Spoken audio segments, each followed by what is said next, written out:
Looking back now, I should have seen it coming. The signs were there all along, in my mother's tight-lipped disappointment whenever I mentioned my business classes, in my father's lectures about real careers over dinner, in the way they showcased my cousin Michael's medical school acceptance letter in the living room while my business school honors gathered dust in a drawer. But nothing could have prepared me for that spring afternoon when everything fell apart. I remember every detail of that day. The cherry blossoms were in full bloom outside our family home, their delicate pink petals drifting across our perfectly manicured lawn. I had just returned from my college graduation ceremony, my business degree with highest honors still rolled up in my hand. The familiar scent of my mother's famous bulgogi wafted from the kitchen. She always cooked Korean food on important days, a reminder of our heritage and her expectations. Sarah, my father's voice cut through the air like a scalpel. He stood in the doorway of his home office, still wearing his white doctor's coat from the hospital. We need to talk. The office was a shrine to medical achievement. Multiple diplomas and certifications lined the walls, interrupted only by photographs of my father with various dignitaries at medical conferences. A model of the human skeleton stood sentinel in the corner, its empty eye sockets watching our family drama unfold. "Your mother and I have been patient," he began, each word measured and precise. "We give you 4 years to come to your senses about this business degree." He spat out the words like they tasted bitter. "But now it's time to grow up. We've arranged for you to take the MCAT next month. With some intensive studying, you can still apply for medical school this cycle." I gripped my diploma tighter, the paper crinkling under my fingers. "Dad, I'm not becoming a doctor. I have a job lined up with Anderson Consulting. They're one of the top healthcare consulting firms in the country." A consultant. My mother appeared in the doorway, her face twisted with disgust. "You want to be one of those people who tell real doctors how to do their jobs." "I want to help improve healthcare systems," I tried to explain. "Make hospitals more efficient, help more patients get better care." "Enough." My father slammed his hand on the desk. "No daughter of mine will waste her life pushing papers. You're a Kim. Your grandfather was a doctor. I'm a doctor. Your cousin Michael is becoming a doctor. This is our legacy." "It's your legacy, Dad, not mine." The silence that followed was deafening. My mother's hands trembled as she gripped her apron. My father's face had turned an alarming shade of red. "Then perhaps you should find a new family to disappoint." His voice was cold, clinical. "If you won't uphold the Kim family tradition, you are no longer welcome in this house." "You can't be serious." But looking at their faces, I knew they were. "Mom?" She turned away, wiping her eyes. "Listen to your father, Sarah. Medicine is everything to this family. Without it, what are we?" "I'm your daughter," I whispered. "Isn't that enough?" My father opened his desk drawer and pulled out an envelope. "Here's $100. Take it and leave. When you're ready to apologize and apply to medical school, you can come back." I stared at the envelope, memories flooding my mind. All the times I'd helped organize patient files at their private practice during summer breaks. The nights I'd spent researching healthcare management innovations, dreaming of ways to modernize their outdated systems. The pride in my voice when I told people my parents ran Kim Family Medical Center, one of the most respected private hospitals in the city. None of it mattered. To them, I was just another failed dream. I reached into my wallet and pulled out the $27 I had left from my graduation dinner, placed it on top of the $100 they'd given me. $127. That's my starting capital. Remember this moment because one day you'll regret choosing your legacy over your daughter. My father scoffed. Big words from someone who can't even write a prescription. I turned and walked out of that office, out of that house, leaving behind everything I'd ever known. In my pocket, my phone buzzed with a message from Anderson Consulting. "Excited to have you join us next month. Your insights into healthcare systems are exactly what we're looking for." They had no idea how personal my mission to transform healthcare had just become. I spent that night in a cheap motel, using precious dollars from my $127 fund. As I lay on the lumpy mattress, staring at the water-stained ceiling, I made myself a promise. I would build something bigger than Kim Family Medical Center. Something that would change not just one hospital, but the entire healthcare system. And when I succeeded, I would make sure my parents remembered exactly why they lost their daughter. The next morning, I walked into a local bank and opened a business account with $100 of my remaining money. The teller looked at me skeptically as I filled out the paperwork, probably wondering what kind of business I could possibly start with such a small amount. "Name of business?" she asked, fingers hovering over her keyboard. I thought for a moment, then smiled. "Phoenix Healthcare Solutions." Phoenix, like the bird that rises from the ashes, exactly like that. Over the next few weeks, I threw myself into my role at Anderson Consulting. During the day, I analyzed healthcare systems, identified inefficiencies, and proposed solutions that saved hospitals millions. At night, I built Phoenix Healthcare Solutions, starting with a simple website and business cards I designed myself. My first client came through pure chance. At a coffee shop near Anderson's offices, I overheard two doctors complaining about their struggling private practice. Without thinking, I turned around and introduced myself. "Your problem isn't your medical care," I told them after listening to their issues. "It's your systems. You're losing 30% of your potential revenue through inefficient billing practices and scheduling gaps." They looked skeptical, but desperate enough to listen. I offered to fix their systems for a small fee plus 10% of any revenue increases for the first year. They agreed, probably assuming they had nothing to lose. Within 3 months, their practice's revenue had doubled. Word spread quickly through the medical community. Soon, I was juggling my day job with an increasing number of private clients. My tiny motel room became my office, its walls covered with flowcharts and system analyses. 6 months after being kicked out, I had saved enough to rent a small office space. A year later, Phoenix Healthcare Solutions had 10 employees and was managing systems for 15 medical practices.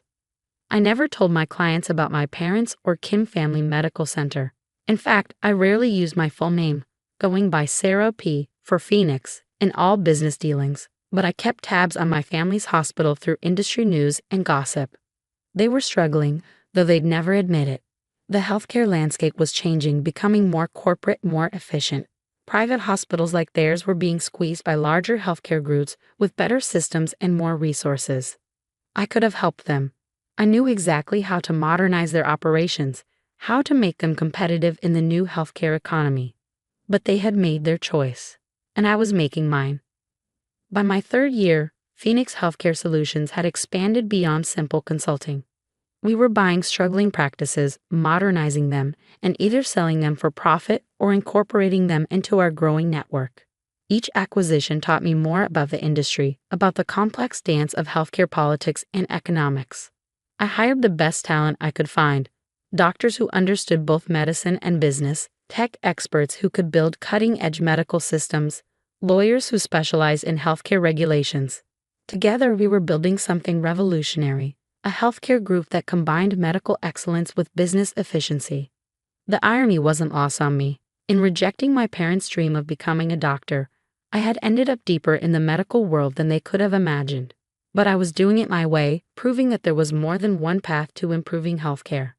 5 years after being kicked out, Phoenix Healthcare Solutions had become Phoenix Medical Group, a billion-dollar corporation that owned 30 hospitals across the country. We were known for turning around struggling facilities, for introducing innovative systems that improved both patient care and profitability. I had an apartment in the city's most exclusive building, a corner office with a view of the skyline, and more money than I could spend in 10 lifetimes. But I still kept that initial bank receipt for my $100 deposit in my wallet, a reminder of where I started. And then, on a crisp autumn morning, my assistant walked into my office with news that made my heart stop. "Miss Phoenix? Kim Family Medical Center just filed for bankruptcy protection. They're looking for buyers." I picked up the report she brought, my hands steady despite the emotions churning inside me. The numbers told a familiar story. Declining revenues, mounting debts, outdated systems. Everything I had warned them about, everything I could have prevented. "Should I add them to the potential acquisitions list?" my assistant asked. I looked out my office window at the city below, at the empire I'd built from $127 and spite. "No," I said finally, "this one's personal. Set up a meeting with their board. It's time for Sarah Kim to come home." What I didn't know then was that my parents' hospital was just the beginning. The real battle, and the real revenge, was still to come. The next morning, as I prepared for the board meeting that would begin my takeover of Kim Family Medical Center, I couldn't help but remember my father's words. Big words from someone who can't even write a prescription. He was right. I couldn't write prescriptions, but I could sign checks that would decide the fate of his beloved hospital, and that was just the start of what I could do. Part 2. The Return. The Kim Family Medical Center looked smaller than I remembered. The building that once loomed large in my childhood memories now seemed tired, its once gleaming facade dulled by time and neglect. The state-of-the-art facility sign was faded, its letters peeling, a perfect metaphor for the hospital's current state. I adjusted my Armani suit, a power move that cost more than the $127 I'd left with 5 years ago. My heels clicked against the marble floor of the lobby as I walked toward the boardroom, each step echoing with purpose. The security guard did a double take as I passed. Perhaps he remembered the teenage girl who used to help file papers during summer breaks. Ms. Phoenix? My assistant, Lisa, appeared at my elbow. The board is waiting. Your parents are already inside. I paused, checking my reflection in a nearby window. I looked different now, sharper, harder, successful in a way that would have been impossible to imagine 5 years ago. Have they been told who's coming? No. As requested, they only know they're meeting with the CEO of Phoenix Medical Group. I smiled. Perfect. The boardroom was exactly as I remembered. Dark wood paneling, leather chairs, and an overwhelming sense of old-world medical tradition. The kind of room where important men made important decisions about other people's lives. Now it would witness something entirely different. My father sat at the head of the table, still wearing his white coat like armor. My mother sat beside him, her face lined with worry she couldn't quite hide. The other board members, mostly old family friends and colleagues, filled the remaining seats. All of them had watched me grow up. None of them recognized me now. Thank you all for meeting today. I began, my voice steady and professional. I'm Sarah Phoenix, CEO of Phoenix Medical Group. The silence that followed my introduction was absolute. I watched the recognition dawn in their eyes. First confusion, then disbelief, finally understanding. My father's face had gone pale, his hands gripping the armrests of his chair so tightly his knuckles turned white. Sarah? My mother's voice was barely a whisper. Sarah Kim. Actually, it's Sarah Phoenix now, legally changed. I moved to the front of the room, plugging my laptop into the projector. Shall we discuss the future of Kim Family Medical Center? This is ridiculous. My father finally found his voice, standing up abruptly. We called this meeting to speak with Phoenix Medical Group's CEO about a potential acquisition, not to. And you are speaking with Phoenix Medical Group's CEO. I cut him off smoothly, pulling up our company's latest financial reports. Now let's talk about your hospital's $17 million debt, your outdated systems, and your declining patient satisfaction scores. He sputtered, you can't possibly own a billion-dollar medical group? I finished for him.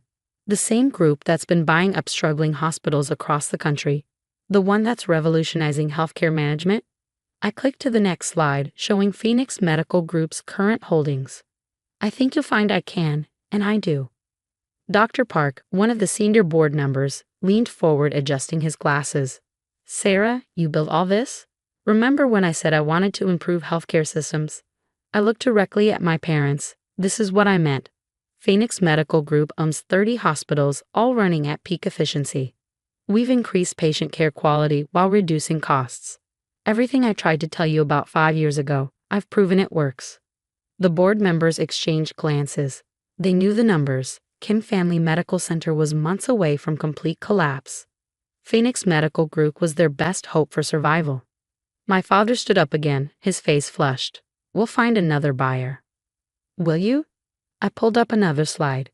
Your debt is held by Sterling Financial. Would you like to know who owns the controlling interest in Sterling? I paused, letting the implications sink in. I've spent 5 years building a safety net around this hospital, making sure that when it finally failed, and we all knew it would, I would be the only viable option. You planned this? My mother's voice cracked. All this time? No, Mother. You and Dad planned this the day you chose your precious medical legacy over your daughter. I kept my voice level, professional, even as years of hurt threatened to surface. I just made sure I'd be in a position to pick up the pieces. The next hour was a blur of numbers, projections, and terms. I laid out Phoenix Medical Group's offer. We would assume all debt, modernize the facilities, and retain most of the staff. The hospital would keep its name, but management would be completely restructured. And the current leadership? Dr. Park asked carefully, glancing at my father. Dr. Kim will be offered a position as a senior physician, focusing solely on patient care. I met my father's glare steadily. All administrative duties will be handled by Phoenix Medical Group's management team. The message was clear. He would lose all control over the hospital he built. You can't do this, he said, but his voice had lost its authority. This hospital is my life's work. No, father, this hospital was your dream. Now it's my reality. I stood up, gathering my materials. The offer expires in 48 hours. I suggest you consider it carefully. Without Phoenix Medical Group, Kim Family Medical Center will be bankrupt within 3 months. I turned to leave, then paused at the door. Oh, and one more thing. I pulled out my wallet and removed 2 worn bills. The same $127 I'd left with 5 years ago. Placed them on the table. I believe this belongs to you. Consider it my final repayment for choosing business over medicine. The walk back to my car was surreal. Through the hospital windows, I could see staff going about their duties, unaware that their entire world was about to change. In the parking lot, I passed my old parking spot, reserved for Dr. Kim, where I used to wait for rides home after helping out at the hospital. Lisa was waiting by the car. How did it go? Exactly as expected. I slid into the back seat, finally allowing myself to feel the weight of what had just happened. Have legal ready the paperwork. They'll sign. You seem very confident. They don't have a choice. I looked back at the hospital, remembering all the dreams and disappointments it held. And neither do I. That evening, as I sat in my penthouse office reviewing acquisition documents, my phone lit up with messages. First from my mother, a long emotional plea about family and forgiveness. Then from various board members, some congratulating me on my success. Others trying to secure their positions in the new regime. Nothing from my father. I wasn't surprised. His pride had always been his weakness. The same pride that had made him throw away his daughter over a career choice would now cost him his hospital. Just before midnight, my security team alerted me to a visitor in the lobby. Through the security feed, I watched my father pace back and forth, still in his white coat, looking older than I'd ever seen him. Should we send him up? The security guard asked. I considered it for a long moment. Part of me wanted to make him wait, to let him feel the same helplessness I felt that night 5 years ago. But I was no longer that wounded girl with $127 to her name. I was Sarah Phoenix, CEO of a billion-dollar corporation. Send him up. The elevator ride must have felt eternal for him. When he finally stepped into my office, his eyes widened at the view, at the obvious signs of success surrounding his disappointing daughter. Nice office, he said stiffly. Better than a garage, I suppose. I gestured to a chair. Would you like to sit? He remained standing, his doctor's posture perfect even now. The board wants to accept your offer. I know. They think you'll save the hospital. I will. He flinched at my confidence. You really built all this by yourself? No, I stood up, walking to the window. I built it with the help of people who believed in me, people who saw that there's more than one way to help patients, people who didn't let their pride blind them to innovation. Sarah, he started, then stopped, seeming to struggle with words for the first time in his life. When you left, when we made you leave, you thought I'd come crawling back. I finished for him. That I'd realize you were right about medicine being the only worthy path. Instead, I built something bigger than you ever imagined possible. I was wrong, he said finally, the words seeming to physically pain him. I turned to face him, really looked at him for the first time in 5 years. The great Dr. Kim, the man who had loomed so large in my childhood, now seemed small in my massive office. Yes, you were. I picked up the acquisition contract from my desk. Sign this, and Kim Family Medical Center will survive. Fight me, and I'll let it collapse. Either way, I win.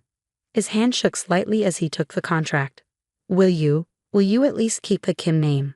The hospital name stays. But make no mistake, from the moment you sign this, it's no longer yours. Everything you built, everything you dreamed of passing on to a doctor in the family, becomes part of Phoenix Medical Group. He nodded slowly, the fight finally leaving him. May I borrow a pen? I handed him my fountain pen.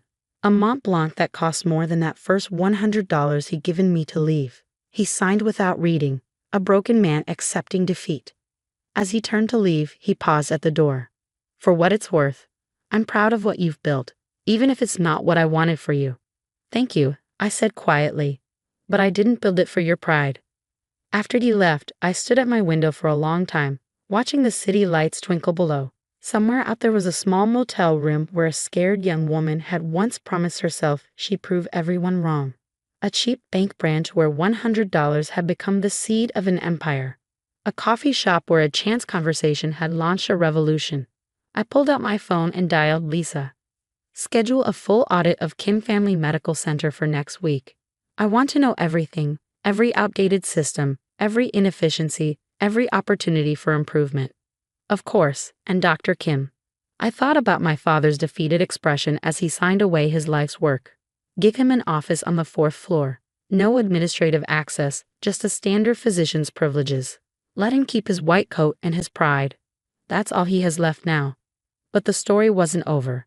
Taking over Kim Family Medical Center was just the beginning. Because in those 5 years of building Phoenix Medical Group, I discovered something bigger than revenge. I found a mission. The healthcare system was broken, not just in my parents' hospital but everywhere, and I was just getting started fixing it. The real question was, how far would I go to change everything they thought they knew about medicine? Part 3. The Revolution. The audit of Kim Family Medical Center was worse than I expected. 5 years of stubbornly clinging to outdated methods had left the hospital in shambles. Equipment needed updating, staff needed training, and the entire administrative system was practically medieval. Standing in my father's, now my, office, I reviewed the findings with my executive team. Their patient record system is entirely paper-based, my IT director reported, disbelief evident in his voice. In 2024, it's like stepping back in time. I ran my finger along the dusty oak desk, remembering how many times I'd stood before it as a child, listening to lectures about the noble profession of medicine.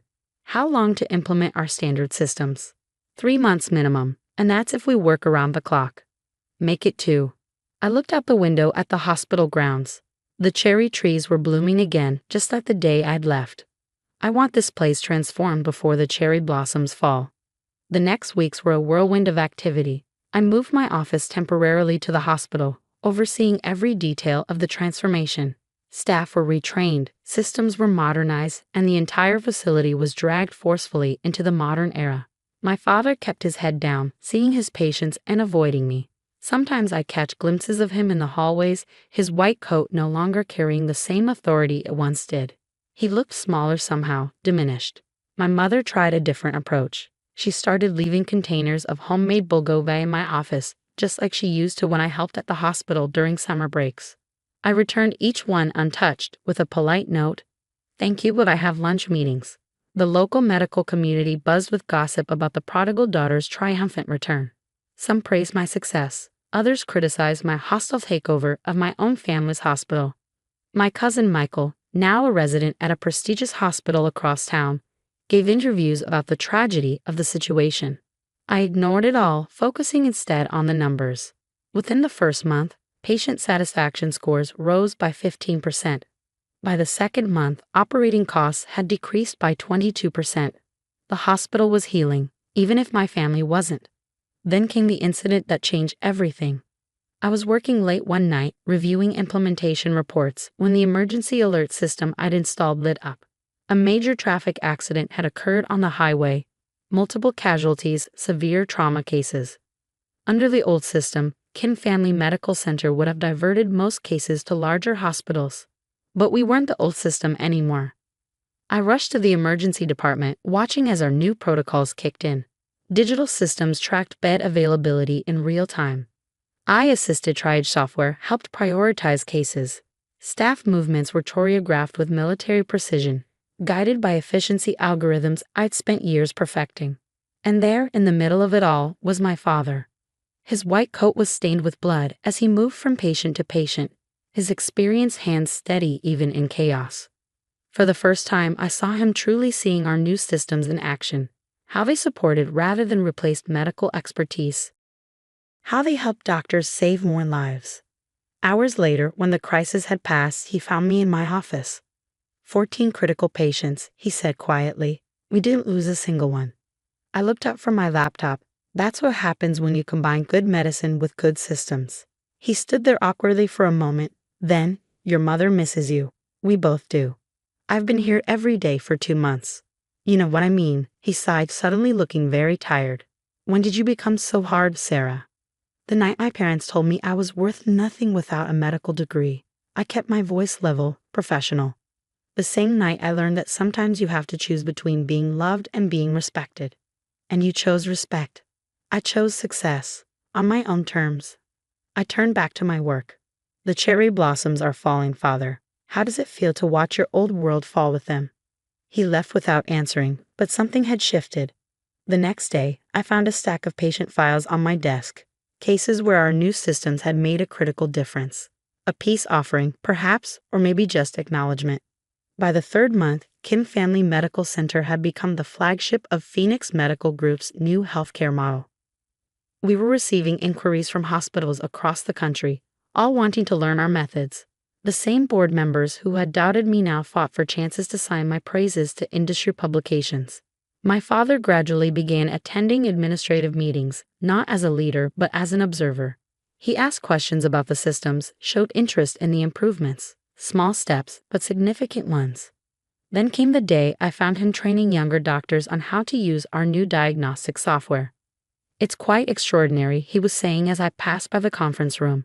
The AI can spot patterns we might miss, but it still needs our medical judgment to make final decisions. It's not replacing us, it's making us better doctors. I stood in the doorway, watching the man who had once dismissed all business innovations as threats to real medicine, now championing our systems. That evening, he knocked on my office door again. May I come in? I gestured to a chair. The cherry blossoms, he said, looking out at the bare trees. They're gone. Yes. And with them, my old hospital. He turned to face me. You've built something remarkable here, Sarah. Something I was too proud to see coming. I thought of that young woman with $127, of all the nights she worked while others doubted her. I couldn't have done it as a doctor. No, he agreed quietly. You've done something harder. You've changed how doctors work, how we think, how we help people.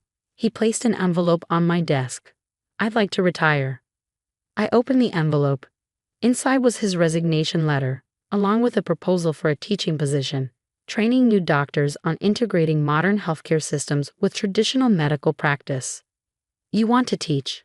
I want to help build the future you show us is possible. He smiled slightly. If you let me. I studied him for a long moment. The great Dr. Kim, asking his business graduate daughter for permission to help shape the future of medicine. Life had a sense of irony after all.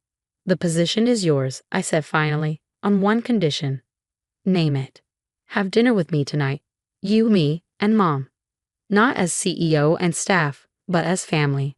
I held up my hand as he started to speak, not to forget or to pretend nothing happened, but to start something new. That night, over my mother's bulgogi, we talked, really talked, perhaps for the first time in years, about dreams and disappointments, about pride and prejudice, about the different ways people can heal others. I wanted you to be a doctor, my father said, because I thought that was the only way to make a difference in healthcare. I couldn't see that you had a bigger vision. And now? I asked. Now I understand that sometimes the best way to help people isn't always the traditional way. He reached across the table and took my hand. I'm sorry we couldn't see that sooner. 6 months later, Kim Family Medical Center was named Most Innovative Hospital by Healthcare Leadership magazine. The article featured a photo of me in my office, the hospital visible through the window behind me. On my desk, clearly visible, was a framed dollar bill, part of the $127 I'd left with 5 years ago.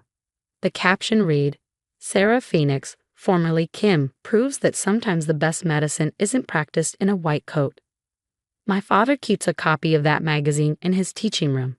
Next to it is a new photo, him teaching young doctors while I stand in the background, both of us working in different ways to improve healthcare. The cherry trees still bloom every spring outside the hospital, but now they remind me not of endings, but of new beginnings. Of how sometimes you have to lose everything to build something better. of how the hardest person to heal is often yourself. I still run Phoenix Medical Group, still work to revolutionize healthcare across the country. But now when I visit Kim Family Medical Center, I sometimes join my parents for dinner. We're not the same family we were, too much has happened for that. But we're building something new, something that respects both tradition and innovation. And sometimes, late at night in my office, I look at that framed dollar bill and smile. Because the scared young woman who left with $127 didn't just build an empire. She built a bridge between two worlds, between old medicine and new, between a father's dreams and a daughter's vision. That's worth more than all the medical degrees in the world. Last week, a young intern asked me if I regret not becoming a doctor. I showed her our latest patient outcome statistics, how our systems have helped save thousands of lives, how we've made healthcare more accessible and efficient across the country. I didn't become a doctor, I told her. I became something new. And sometimes that's exactly what medicine needs.